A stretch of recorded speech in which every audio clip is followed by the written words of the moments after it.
ہم سمجھتے ہیں کہ گورنمنٹ آف پاکستان کا جو ٹیکسیشن سسٹم ہے، پوری دنیا کا جو کیپٹلسٹ ٹیکسیشن سسٹم ہے، وہ ایک کنزیومر پہ بھار ہے، پریشر ہے، اور جس طرح میں نے آگے انٹروڈکشن میں کہا کہ وہ ایک کنزیومر سب کا بھار اٹھا رہا ہے، یعنی پنجابی میں کہتے ہیں پار سارا کنزیومر تھے. رائٹ.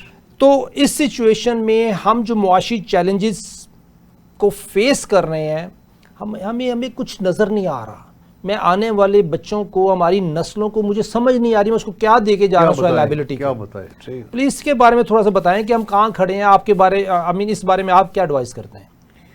اس کے بارے میں یہ عرض کروں کہ جب ہم اکنامک سسٹم کی بات کرتے ہیں تو اس میں معاشی خوشحالی کی بات آتی ہے. اکنامک سسٹم کا ایک پارٹ ہوتا ہے ڈسٹریبیوشن. اب دیکھنا، ایک پہلے تو کچھ چیزیں پروڈیوس ہوں گی، پھر وہ ڈسٹریبیوٹ ہوں گی. اگری.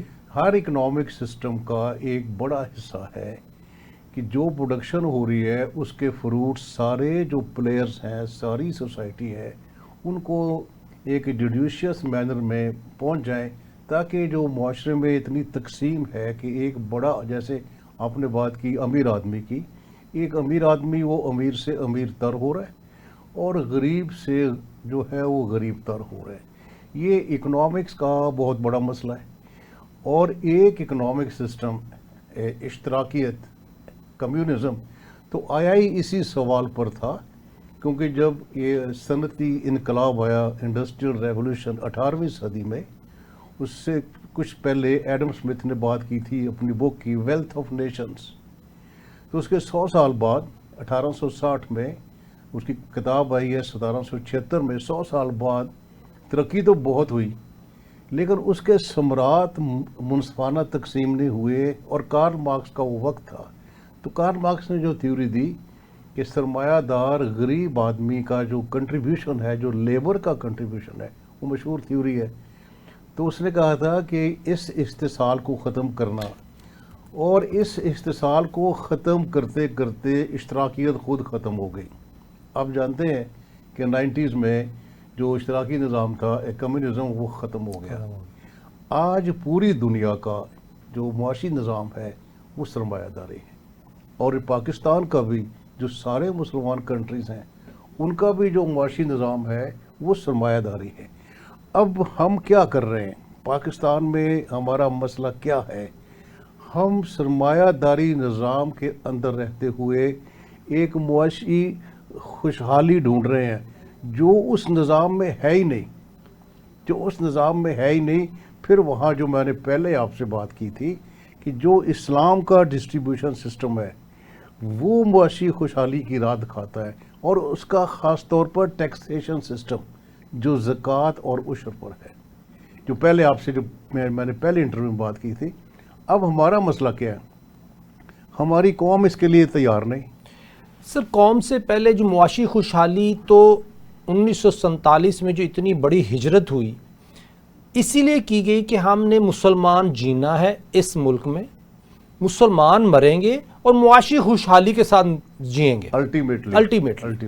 لیکن اگر آپ بالکل کہتے ہیں کہ ہم تیار نہیں ہیں، سر نہیں، عوام تو چاہتی ہے کہ معاشی خوشحالی کی طرف جائیں، لیکن ہماری بیوروکریسی، ہمارے علماء کرام، ہمارے جید سرکاری ملازمین اور ہمارے جو ٹاپ کلاس جو بیوروکریسی 21ویں 22ویں گریڈ کے لوگ ہیں، ان سب کا کہنا یہ کہ یہ جو ایف بی آر سسٹم جس میں 20-22 ہزار لوگ کام کر رہے ہیں، یہی ہمارا حل ہے، اس کے علاوہ کوئی حل نہیں ہے. بیسیکلی عوام تو خوشحالی چاہتی ہے، لیکن یہ جو لوگ ہیں ان کو سینس نہیں ہے، یہ سینسیبل نہیں ہے. اصل عوام جو ہے نا، جب میں نے بات کی نا کہ عوام ہم تیار نہیں ہیں، ایز اے سوسائٹی ہم تیار نہیں ہیں. دیکھنا اب ہے کہ پہلے ایک پولیٹیکل سسٹم ہوتا ہے، اور جو آپ نے بات کی تھی کہ مائیگریشن، وہ کیوں کی؟ For an ideology. پہلی چیز آئیڈیالوجی ہے، اسی سے آپ کا اکنامک سسٹم نکلتا ہے، اسی سے پہلے پولیٹیکل سسٹم نکلتا ہے. جو اسلام میں جو ہماری کتاب ہے دی قرآن نے 2 الفاظ بار بار ریپیٹ ہوئے ہیں مختلف آیات میں، اور وہ الفاظ کیا ہے؟ صلاۃ اور زکوٰۃ. قرآن یہ کہہ رہا ہے کہ 2 نظام بناؤ. ہمارا کیا المیہ ہوا ہے؟ ہم نے صلاۃ کو صرف نماز سمجھ لیا، اور زکوٰۃ کو ہم نے خیرات سمجھ لیا، چیریٹی سمجھ لیا. آج بھی آپ گوگل پر سرچ کریں تو وہ کہے گا کہ Islam is a good charity system through زکوٰۃ. حالانکہ جو زکوٰۃ ہے وہ اسلام کا ٹیکسیشن سسٹم ہے. اب دیکھیے میں یہ پچھلے مہینے لمس گیا ہوں، میں نے وہاں بچوں سے اسٹوڈنٹ آف اکنامکس سے بات کی ہے کہ میں نے ان سے کہا کہ اکنامکس کی زبان میں کہ جو اکنامکس ہے اس کے 2 لیول ہیں. پہلے کیا ہے کہ production of goods and services at farms and factories, جسے ہم جی ڈی پی کہتے ہیں کہ چیزیں پیدا ہو رہی ہیں. اس کے بعد وہ چیزیں مارکیٹ میں آتی ہیں بکنے کے لیے، اور ایک شخص ہے تاجر جو ان کو بیچ رہا ہے. اور جب آپ اس پر غور کرتے ہیں تو اتنا خوبصورت نظام ہے قرآن کا. پہلا ٹیکس عشر ہے، وہ پروڈکشن پر ہے.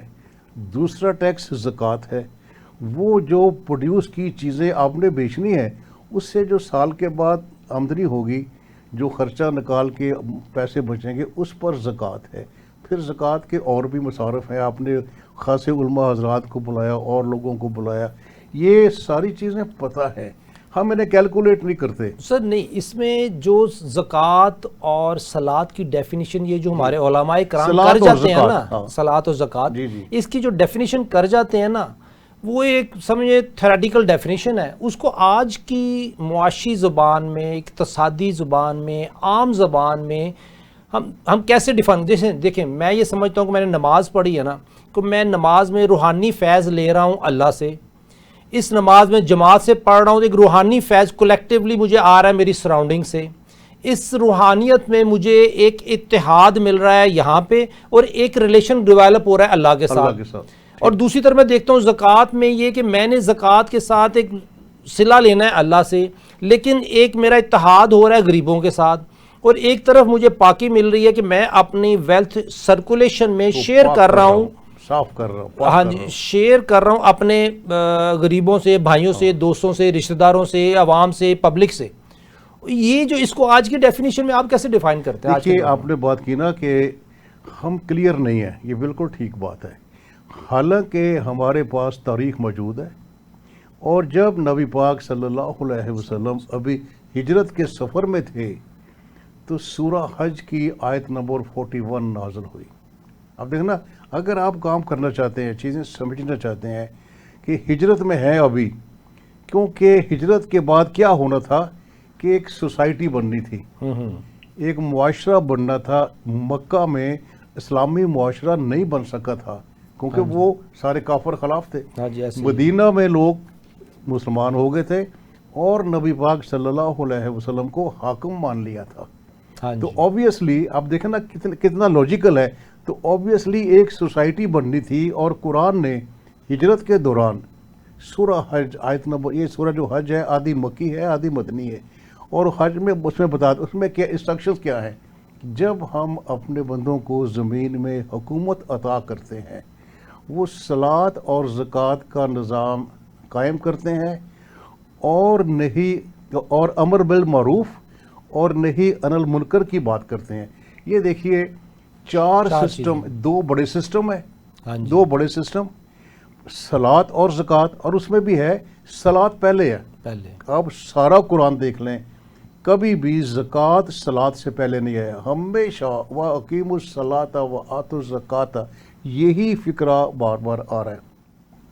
اس کے بعد 2 سب سسٹم ہے. امر بالمعروف، وہ کیا ہے کہ آپ نے دین کی پروموشن کرنی ہے، اچھائی کو پھیلانا ہے اور برائی کو روکنا ہے. اور شہزادہ صاحب آپ یقین کریں، آپ دیکھیں جب نبی پاک صلی اللہ علیہ وسلم مدینہ گئے، آپ نے اسی انداز میں جو قرآن کے 2 الفاظ تھے اس پر عمل کیا. پہلے کیا کیا؟ فیتھ، مسجد نبوی بنائی، پھر مواخات کیا، ڈیلنگ، اور پھر میثاق مدینہ، that was a political system. اور اس سے جو تھا نا سارا سوشو پولیٹیکل آرڈر کمپلیٹ ہو گیا. اس کے بعد آپ نے زکوٰۃ پر کام شروع کیا. اب ہمارا کیا مسئلہ ہے؟ ہم سمجھتے ہیں کہ زکوٰۃ ایک خیرات ہے 2.5% لائبلٹی ہے. اچھا اب آپ دیکھیں کہ یہ نہیں دیکھنا کہ جو آپ نے زکوٰۃ، یعنی کہ کب آپ زکوٰۃ دیں گے؟ جب آپ پیسے کما لیں گے. پیسے کمانے کس طرح ہے؟ اتنا بڑا کانسیپٹ ہے قرآن کا، حلال اور حرام رزق کا. تو ان فیکٹ جو صلاۃ ہے وہ تو پورا سوشو پولیٹیکل آرڈر ہے، اور جو زکوٰۃ ہے وہ پورا اکنامک سسٹم ہے، اور اسی لیے نبی پاک صلی اللہ علیہ وسلم نے مدینہ میں مارکیٹ بنائی تاکہ اس کو نافذ کر سکے۔ تو یہ چیزیں ساری ہمارے پاس تو ہیں۔ دیکھیے 10 سال جو مدینہ کے ہیں بطور حاکم، وہ عملی اقدام ہے، اس میں جنگیں بھی ہوئیں، قریش مکہ سے ہوئی، یہودیوں سے ہوئی، پھر اہل روم سے ہوئی، لیکن ساتھ ساتھ آپ نے یہ نظام نافذ کیا۔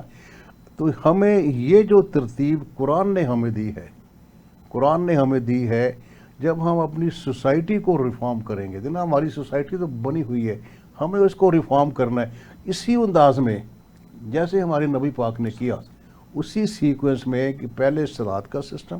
ہمارا اصل پرابلم کیا ہے؟ فیتھ کے ساتھ۔